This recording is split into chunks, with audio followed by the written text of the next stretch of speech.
Сәлеметсіздер ме? Бүгін біз сіздермен ұбт-да келетін есептерді талдайтын боламыз. Бірінші есеп, тақ натурал сандардың формуласын көрсетіңіз.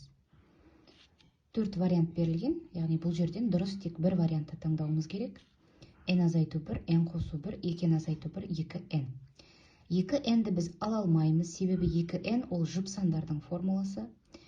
n плюс 1 бұл әртүрлі болып өзгеріп отырады. Мысалы, бір қоятын болсам жұп сан шығады, екі қоятын болсам тақсан шығады, солай алмасып өзгеріп отырады. Біз бұл формуланы қолдана алмаймыз. n минус 1.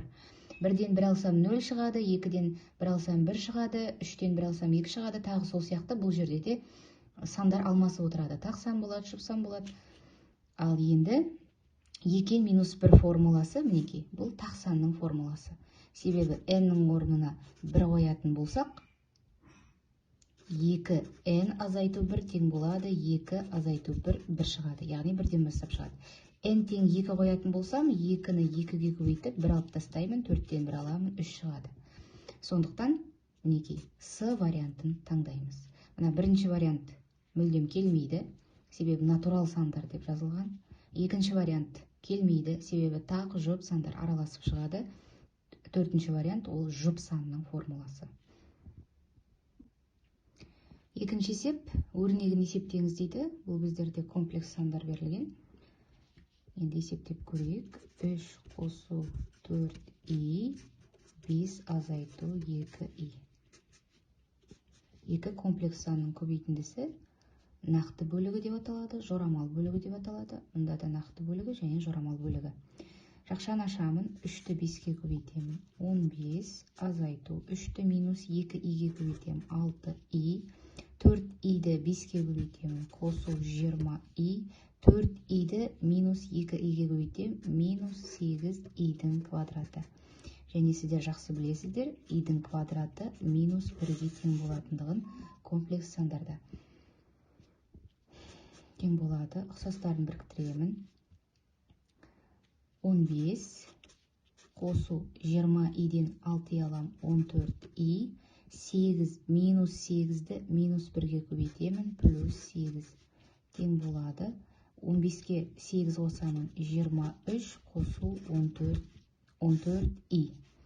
Сонда бізде D вариантын таңдаймыз, 24 қосу 14i шығады. Үшінші есеп, амалды орындап, нәтижесін стандарт түрде жазыңыз дейді. Бірінші, 10-ның минус 3 дәрежесін ортақ көбейткіш ретінде жақшан сыртына шығарып жіберемін. 8,7-ге қосамын 1,4-ті. 8,7-ге 1,4 қоссам 10,1. Көбейту 10-ның минус 3 дәрежесі. Тең болады. 10,1-ді мен 1,100-1 көбейту 10, көбейту 10-ның минус 3 дәрежесі деп жазаламын. 1,100-1 көбейту 10-ның 1 дәрежесін көбейтсем 10-ның минус 3 дәрежесіне. Негіздері бірдей дәрежелерді көбейткен кезде дәреже көрсеткіштері азайтылады. 1,100-1 көбейту 10-ның минус 2 дәрежесі. Мінекей В вариантын таңдаймыз. Келесі, мына берілген варианттар талдап көрейік. 101 көбейту 10-ның минус 5 дәрежесіне келмейді. 10,1 көбейту 10-ның минус 3 дәрежесі жаңағы стандарт түрге әлі келмеген. 1,100-1 көбейту 10-ның минус 4 дәрежесі бұл жерде де қате жауап. Мына 2А және Д варианттары қате жауап, ал С варианты әлі стандарт түрге келтірілмеген. А және Д варианттары бізде қате жауаптар, ал С варианты жаңағы стандарт түрге келтірілмеген. Сонда біз таңдаймыз В вариантын, себебі стандарт түрде жазыңыз дейді. Төртінші есеп, есептеңіз дейді. Кері тригонометриялық функциялардан құралған өрнек берілген. 2 арк синус минус 2-ден 1 қосу, арк тангенс минус 1 қосу, арк косинус түбірасты 2 бөлінген 2. Арк синус, арк тангенс бізде тақ функциялар таңбасын алдына шығарады. Минус 2 көбейту арк синус 2-ден 1 азайту арк тангенс 1 қосу арк косинус түбірасты 2 бөлінген 2. Минус 2-ні көбейтемін, арк синус 2-ден 1, пи бөлінген 6, 30 градус. Азайту арктан генс 1, ол пи бөлінген 4, 45 градус. Қосамын, арк косинус түбірасты 2 бөлінген 2, болды пи бөлінген 4, 45 градус. Минус пи бөлінген 4 пен пи бөлінген 4 бізде қысқарып кетеді. Минус 2 мен 6-ны қысқартамын. Минус пи бөлінген 3 шығады. В жауабын таңдаймыз. 5-ші есеп өрнекті ықшамдаңыз. Жақшаларды ашып аламыз. Минус 7х минус 49 қосамын. 6х қосу 18 қосу х қосу 5 тең болады. Ұқсас мүшелерін біріктіреміз. 6х-ке х қосамын 7х, минус 7х, бұның барлығы жойып кетеді. Минус 49 қосу 23 тең болады. Минус 26. Дұрыс жауап минус 26. 6-шы есеп, шеңбердің теңдеуін көрсетіңіз. Жалпы біз центрі О болатын. X1, Y болсын координаталар. Радиусы R-ге тең болатын шеңбердің теңдеуін бұлай жазамыз. X азайту X1-дің квадраты қосу Y азайту Y1-дің квадраты тең R квадрат. Енді бұл жерде центрі 0-ден 0 нүктесінде болатын болса, онда X квадрат қосу Y квадрат тең болады. Радиусы егер 4 болатын болса, 16. D варианты бізде дұрыс болады. 7-ші есеп, теңдеулер жүйесін шешу. 3х азайту 2y тең 10, x қосу 2y тең 6. Бұл теңдеулер жүйесін шығарған кезде қосу тәсілін қолдану бұл жерде тиімді болып табылады. 3х-қа x қосамыз 4х тең болады, минус 2y плюс 2y 0-ді береді. 16, x 4-ке тең. X-тің 4-ке тең екендігін таптық. Енді y-ті табу үшін 2y тең болады. Мына теңдеуден шығара қоямын. 6 азайту x, y тең болады. 6 азайту x-ті 2-ге бөлемін. 6-дан 4 алып 2-ге бөлемін 1. Y-ім 1-ге тең. 4-те 1, яғни С вариантын таңдаймыз. 8-ші есеп, функцияның шегін табу. X-іміз минус 3-ке ұмтылғандағы функцияның шегін табуымыз керек. Бірінші, біз мына берілген функцияны түрлендіріп аламыз, әйтпесе анықталмағандыққа келеміз. X квадрат минус 9-ды 2 жақшаға жіктеймін. Бөліміндегі x қосу 3 пен алымындағы x қосу 3 қысқарады. Шегін тапқанға дейін лимитті біз үнемі жазып отырамыз. X азайту 3, x-тің орнына минус 3 қоямын. Минус 6. Функцияның шегі минус 6-ға тең болады. 9-шы есеп, көлбеу жазықтықпен 45 градус жасап көлбеген. Кез келген жазықтық саламыз. Осы жазықтыққа көлбеу түсіреміз. Міне осы көлбеуіміз жазықтықпен 45 градус жасап көлбеген дейді. Мына жер бізде 45 градус болып тұр. Көлбеудің ұзындығы 10 түбірасты 2 болса, оның жазықтықтағы проекциясының ұзындығын табуымыз керек. Жазықтықтағы проекциясының ұзындығын табу үшін біз осы көлбеуден жазықтыққа перпендикуляр түсіреміз. Мына жер бізде 45 градус.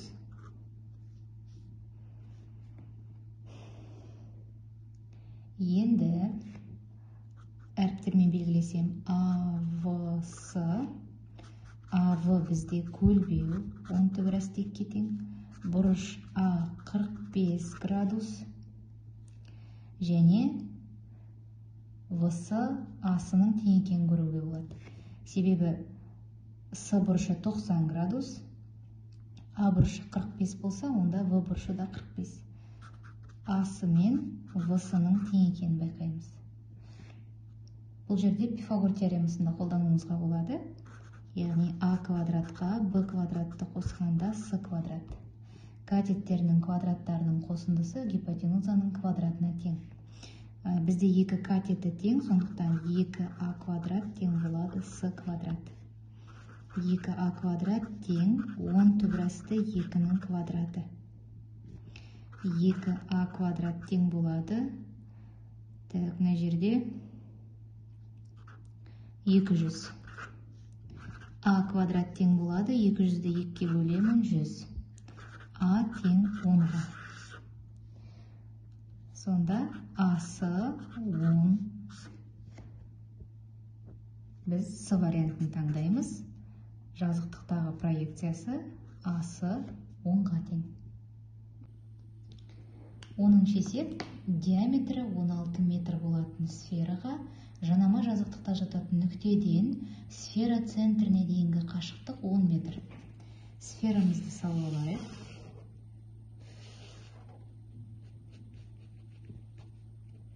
Мына менде диаметрі болсын 16 АВ деп белгілейін. Центрі O нүктесі. АВ 16 метр.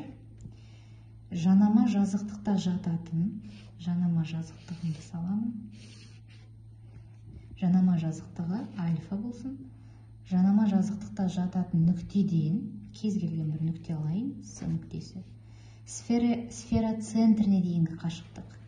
ОС 10 метр. Осы нүктеден, яғни С нүктесінен жанасу нүктесіне дейін. Мына жер сфера мен жазықтықтың жанасатын нүктесі. Қашықтықты табу керек. Яғни D деп алатын болсам, DS-ның ұзындығын табу керек. Біз DO-ны білеміз. DO бізде радиус, ал радиус дегеніміз ол диаметрдің жартысына тең. Сонда DO 16-ның жартысына тең. DO 8 болса, осы 10 болса, онда DS-ны табу үшін Пифагор теоремасын қолданамыз. DS тең болады, осының квадратынан аламын DO-ның квадратын. Осының квадраты 100, DO-ның квадраты 64, 100-ден 64 аламын 36, түбірасты 36-дан 6 шығады.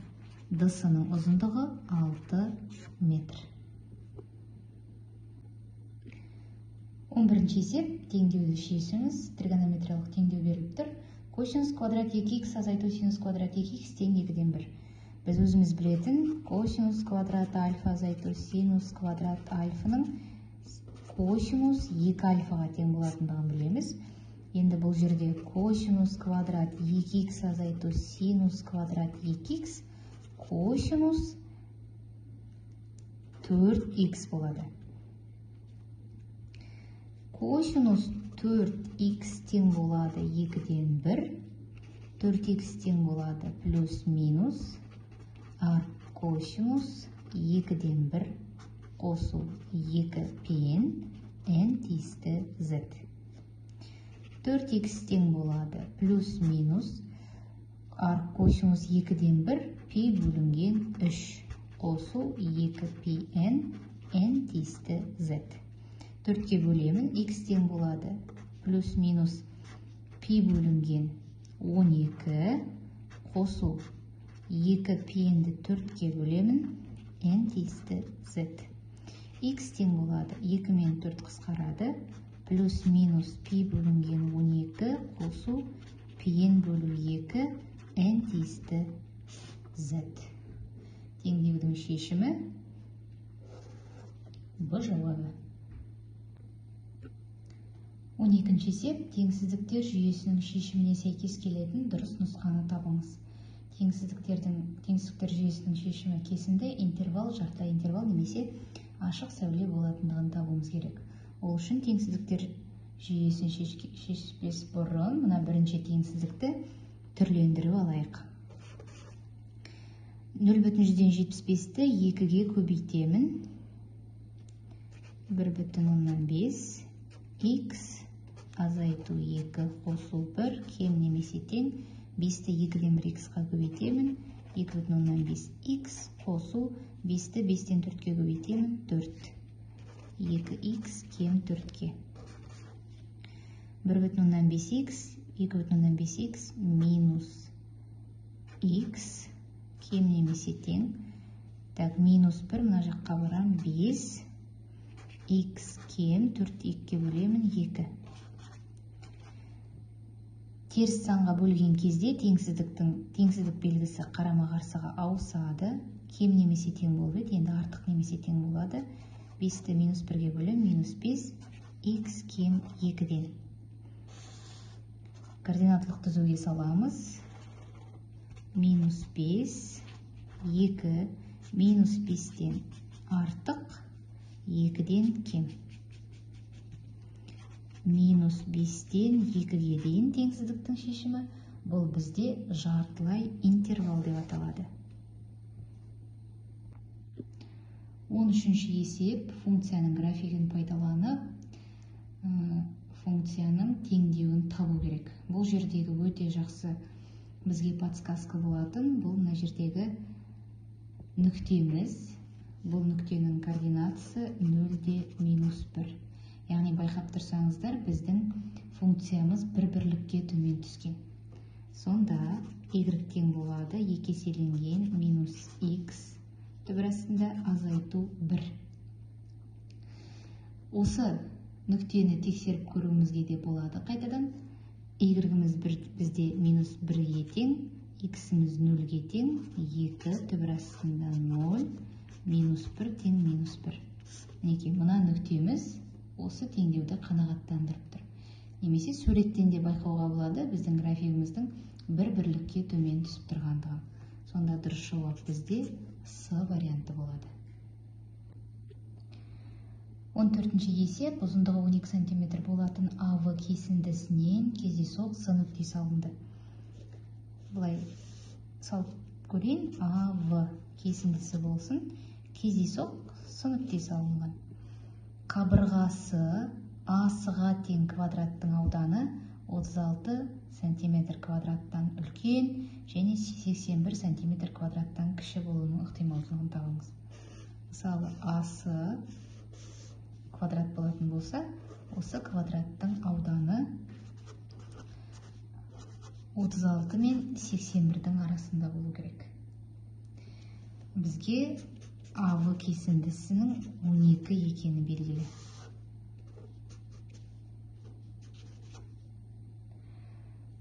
Егер мен